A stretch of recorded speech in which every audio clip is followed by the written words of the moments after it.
ரொம்ப ஒரு பொக்கிஷமான விஷயம். அதிகமாக பேசுறது கிடையாது. சரியாக தூங்கி 1 வருஷம் ஆகுது. ஏன்னா என் தம்பி வந்து இந்த தொழில் செஞ்சுட்டு இருந்தான். காஞ்சிபுரம், சென்னை, திருப்பதி, கரூர் அங்கேருந்து போயிடும். இப்போ திருப்பதி போனால் ஒரு 2 நாள் போவோம், 2 நாள் அவ்வளோ பேச இருப்பாங்க. காஞ்சிபுரம் நிறைய வரும், நிறைய டிஸ்பென்சரி வந்து. ஸோ அதில் வந்து எனக்கு ஈடுபாடு நான் தம்பி பண்ணால் விட்டுருவேன். நான் வந்து இயற்கை விவசாயம், சித்த மருத்துவம் அந்த மாதிரிலாம் ஈடுபாடோடு இருந்தது. நம்மளால் கூட 2006 பயணம் பண்ணிட்டு இருக்கேன். ஸோ ஆரம்ப காலத்து வந்து அந்த இயற்கை சார்ந்த விஷயங்கள், பாரம்பரிய அரிசி, பாரம்பரிய நெல் அதை பற்றியும் தான் ரொம்ப தெரியும்.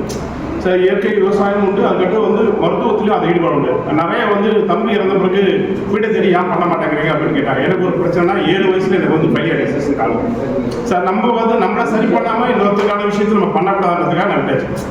நம்ம வந்து ஆர்கானிக் சர்டிஃபிகேஷன் உண்டு, விவசாய சார்ந்தது. அப்போ வந்து மருத்துவத்துறையிலையும் ஈடுபாடு உண்டு. அதுக்கு நம்ம வந்து நம்மளை செய்யக்கூடாத நிலையில் இருந்தேன். தம்பிக்கு பிறகு வேறு வழியில் வீட்டு தேடி வந்த பிறகு அவங்களுக்கு பண்ண ஆரம்பிச்சிருக்கேன்.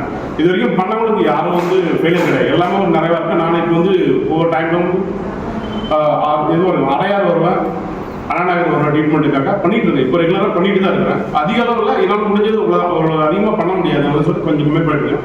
சில நிறைய விஷயங்களை வந்து தம்பி சொல்ல வேண்டிய விஷயத்துல வந்து எனக்கு ஒரு தம்பியா, எனக்கு வழிகாட்டுதலா, எனக்கு ஒரு நம்பிக்கையா எனக்கு எடுத்து கொடுத்துருக்காரு. நான் பார்க்கும்போது தம்பியா தான் பார்த்துருக்கேன். பார்க்கும்போது அழகா வந்தது, பேச முடியல, சொல்ல முடியல. இது மனநிறைவான இது கிடைச்சது ஒரு பொக்கிஷமான விஷயம். இவர் வந்து மனுஷனா நினைக்க முடியாது, தெய்வமாக நினைச்சு குருவாக நினைக்க வேண்டிய விஷயம்.